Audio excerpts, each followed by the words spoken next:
Deməli, hal-hazırda bu ev yəsi kimi özünə qələmə verən Ralə xanımın kartıdır. Onun deməli nömrəsidir. Əsas nömrəsi isə bu olmalıdır. Yəqin silinib. Deməli, hal-hazırda girək bura. Yəni yoxsa yox, bir də onu da baxardınız da zəng. Mən siz bir daha yenə salam aleyküm. Bağışdan narahat edirəm səni. Mən siz kamerada baxdım, o aşağı tərəfin ayaq yolcunun qapısı açıqdır, şaq-şaqdan nəsə vurur külək. Yaxşı oldu, çox sağ ol. Bilirəm, siz usta nəzarət edirsiniz. Məncə Allah var eləsin. Allah köməyiniz olsun elə. Orada siz o suya nəzarət edirsiniz də siz olsun. Bilirəm. Sadəcə yəni dedim, bir dənə baxardınız görə dedim, yəni baxarsınız bir dənə tez verədər. O da ki Allah... Nə bilim, Allah bunlara nə deyim. Çox sağ olay məclis, əziyyət verirəm. Əziyyətdən keçib bir saatdan bir yoxlayarsınız da deyiblər ki, yəni bir saat yarım görə verəcəklər fasilələrdən. Görək bunların baş Allah. Bunlar da oturub yayda gəlib iş edirlər. Qışı verdilər suyu, yay gəlib cəmaatı incidirlər. 6 saat bir də onda baxarsınız da əziyyətdən keçib. Onda heç bir şey, onda saat onda bir də baxarıq da, onda baxarsınız. Dedim bəlkə birdən tez verərlər. Bunlardan nə desən çıxar. Onda heç nə qaldı saat bir də onda baxarsınız da əziyyətdən keçib. Çox sağ olay məclisi də əziyyət verdim. Bağışda bir daha narahat elədim sizi. Bir dənə zəyin oturmuşsa əziyyətdən keçib dedi. Yeni aşağı bir dənə suya baxardınız. Bir də ola bilər ki tez verərlər. Deməli, əsas məsələ nədir? Suyu qəsdən kəsiblər ki, mən natəmiz qalım burada. Ralə xanım sadəcə bir oyun oynayır ki, belə deyim ki, mən vəzi belə qiymətləndirirəm ki, bu su ilə bağlı mən günü-gündən özümü təraş eləyə bilməyim, özümü təmiz saxlaya bilməyim və yeri gəlmişkən burada olan bu aktyorlar, burada olan bu ləyaqətsizlər, şərəfsizlər mənim bu pis hallarımı, pis vəziyyətimi kamera görüntülərinə qeyd edərək yenə bir daha öz rəhbərliyi qarşısında özlərini təmizə çıxarda bilsinlər deyə. Bundan əvvəl də mən sərt çekləri, yalandan qazla bağlı gələn çek, hansı ki qazda gələn çekdə 181 ünvanı qeyd ediblər. Amma əslində bura 121A ünvanında yerləşir. Yəni bu ləyaqətsiz insanlar, mənim ətrafımda olan insanlar üzümə gülə-gülə, mənim etibarımı qazanaraq çox çirkin mənə qarşı oyunlar qurmaqdadılar və həmin bu oyunlar hələ də davam eləyir. Mən hesab edirəm ki, suyun gəlməməyinə Ralə xanımın xəbəri var. Onlar qəsdən bu vəziyyəti salıblar ki, mən vaxtına çimə bilməyim. Bir növ məni bezdirsinlər. Çünki necə olur ki, ətrafdakı bir çox yerlərdə su var. Normaldır vəziyyət. Ancaq bura mı su gəlmir? Təbii ki, bu mənim fikrimcə qurulmuş bir senaridir, oyundur ki, video görüntülərdə, həyətdə qoşulmuş kamerada və digər yerlərdə məni natəmiz kimi, bəlkə də narkoman kimi, bəlkə də içki azüzəsi kimi qələmə verə bilsinlər deyə. Bu çirkin oyunlar hələ davam eləyir mənə qarşı. Bütün hüquq mühafizə orqanları hal-hazırda başda xüsusi xidmət orqanı olmaq şərti ilə, başda Azərbaycan polisi olmaq şərti ilə cinayətkar dəstə və dəstə üzvlərinin tərəflərini saxlayırlar. Və əllərindən gələn hər şeyi eləyirlər ki, Azərbaycan dövlətinə qarşı formalaşmış bu cinayətkar dəstə üzvlərinin cinayət epizodlarını azaltsınlar. Misal üçün, Mahir burada var, özünü yalandan, saxta şəxsiyyət vəsiqəsi ilə və saxta kredit əhvalatı ilə soyadının Muxtarov kimi olduğunu qeyd eləyir. Daimi olaraq fərqli oyunlar qurmaqla cinayət epizodlarının azaldılması ilə məşğuldur. Bir müddət bundan öncə də xüsusi xidmət orqanı Cavadovlar qardaşının yanında işləyən bir şəxsin, daha doğrusu Fərid adında bir şəxsin Montenegroya göndərmişdi. Bu yaxınlar bir müddət bundan öncə də Mahirin yanında işləyən Zəfər, bu Fərhadın yanında işləyən Zəfər özü də məni Montenegroya göndərmək istəyirdi. Bundan əvvəl də öz cinayətlərini gizlətmək məqsədi ilə məni ölkədən çıxartmaq istəyirdilər. Xarici vətəndaşların əli ilə, türk vətəndaşlarının əli ilə, Kəmaləddin Heydarovun Vahabi oğlunun əli ilə və s. Mən hesab edirəm ki, bu şəxslər xüsusi xidmət orqanı aldığı rüşvəti gizlədə bilmək üçün əlindən gələn hər bir şeyi eləyir. Təbii ki, mənim Zəfərlə də, Mahirlə də çox gözəl münasibətlərim var. Bunların elə qurduğu oyunun əsas hissəsi də bundan ibarət idi ki, mənimlə gözəl münasibət qursunlar, dostluq münasibətləri və s. axır. Ayağımın yaralanmağında paslı mismarın ayağımın qəsdən eləyiblər, yoxsa eləməyiblər, bu barədə heç bir ehtimalım yoxdur mənim. Yəni mən bilmirəm, ola bilərmi ki, məsəl üçün qəsdən ora kimsə paketlərin altında taxtanın mismarı gizlədib, bunu qəsdən eləyiblər. O barədə yəni ki, hələ ki ehtimalım və sübutlarım yoxdur. Təbii ki, sexin daxilində olan video görüntüləri mənə göstərməyəcəklər və əgər bunu özləri qəsdən eləyiblərsə, təbii ki, bunu da gizlətməyə çalışacaqlar. Şər böhtan olmasın deyə mən bilmirəm indi yəni neyniyim. Hal-hazırda həqiqətən vəziyyətim çox pis vəziyyətdəyəm. Gigiyenik cəhətdən. Mən bir daha hesab edirəm ki, suyu qəsdən vermirlər, suyu qəsdən kəsiblər. Bu da onların bir növ şərəfsiz və ləyaqətsiz olmağından irəli gəlir ki, daimi olaraq mən gigiyenik vasitələrdən düzgün istifadə eləyə bilməyim. Həyatdan daha da çox bezim, həyatıma daha da çox nifrət eləyim. Mən vəziyyəti belə qiymətləndirirəm, ümumi bir vəziyyəti. Ki, vaxtı-vaxtına təraş ola bilməyim, öz təmizliyimə riayət edə bilməyim və yeri gəlmişkən öz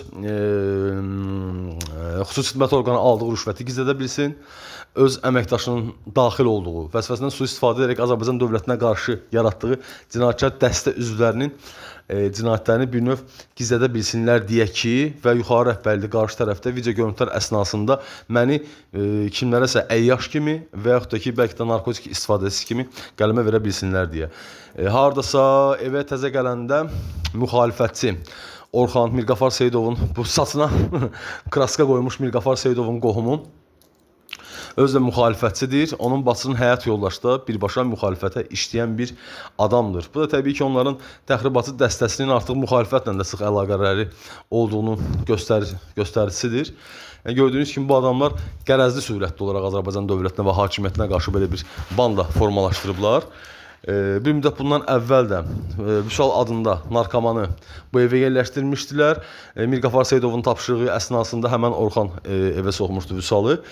Bir yerdə oturduq, çörək zad da yemişdik, əslində yemək də yemişdik.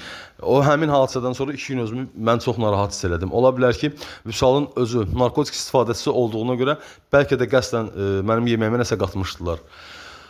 Hələ də cinayət şəxsi açılmayıb, hələ də axmaq-axmaq oyunlar gedir. Baş prokurorluqla mən əlaqə saxlaya bilmirəm. Bütün sosial şəbəkələrim idarə olunmaqdadır. Və bu şəxslər hələ də hamısı azadlıqdadılar.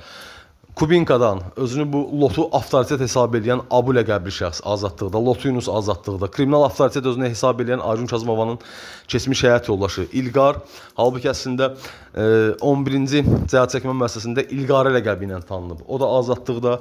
İmişlidən Jora ləqəbli özünü kriminal avtoritet, oğru hesab edən azadlıqda. Kənan Hacıyev iş yerində, baş əməlçi İbrahim, onun atası iş yerində, Mirqafar Seyidov, saçına bu kraska qoyan Mirqafar Seyidov hələ də iş yerində. Bütün Google şəbəkələrim, bütün sosial şəbəkələrim xüsusi xidmət tərəfindən idarə olunur, hamısı bir məna olar, bütün sosial şəbəkələrim, Vkontakte, WhatsApp və s. ilaxır, hamısı.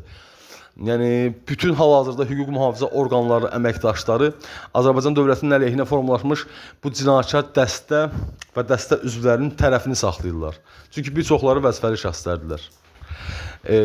Müdafiə Nazirliyindən baş əməlçi İbrahimin atası göstərdiyi təzyiqlərə görə Əmrəliyev Nicatdır, Rəcəbovlar qardaşlar, Rəcəbov Elnurdur, onun xalas uşaqlarıdır. Onun dayısı uşaqlarıdır, daha doğrusu xalas uşaqları yox. Onlar da həmçinin hamısı azadlıqdadılar. Sovetski ərazisindən bir müddət bundan öncə də bir xanımla güya ki tanış eləmək istədilər. O da təbii ki uğursuzdan nəticələndi. Yəni bu oyunlara nə vaxt son qoyulacaq, nə vaxt cinayətkarlar cinayət məsuliyyətinə cəlb olunacaqlar, mənim hal-hazırda heç bir məlumatım yoxdur. Mən hələ də general-mayor Əbülfət Rzayev cənabı ilə əlaqə saxlaya bilmirəm. Mikrorayon ərazisindən olan bu özlərini lot hesab edən, avtoritet hesab edən bu küçə uşaqlarının heç biri cinayət məsuliyyətinə cəlb olunmur. Mərahimi Şəhriz olsun Elçin, heç bir cinayət məsuliyyətinə cəlb olunmayıblar. Məsələ bundan ibarətdir ki, mən ümid edirəm ki, vəziyyət daha da çox gərginləşməz. Mən buna çox ümid edirəm ki, məsələyə bacardığım qədər nikmin yanaşmağa çalışıram. Əfsuslar olsun ki, Əbülfət Rzayev və şər böhtan atmaqda birbaşa mənim atam Abdullah İlyas 1958 təvəllüdlü Abdullah İlyas da əl qoyub və bu çirkin oyunların arxasında məhz mənim ailə üzvlərim də durublar. Fərqli-fərqli yalanlar, fərqli-fərqli təsir mənim ətrafımdakı insanlara təsirlər etməklə öz Azərbaycan dövlətinə qarşı olan cinayətlərini gizlətməyə çalışırlar. Hansı ki, həmən cinayətlərin təməlində məhz sosial şəbəkələrin idarə olunmağı durmuşdu.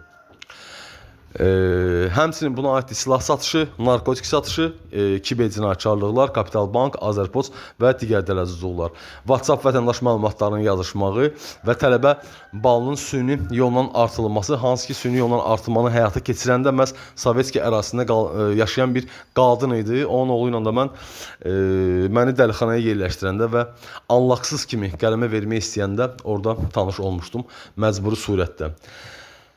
Yəni bu oyunlar nə vaxt bitəcək, nə vaxt bu şəxslər cinayət məsuliyyətinə cəlb olunacaqlar, nə vaxt bu saxta sənədlərə son qoyacaqlar, mən hələ də heç bir məlumatım yoxdur.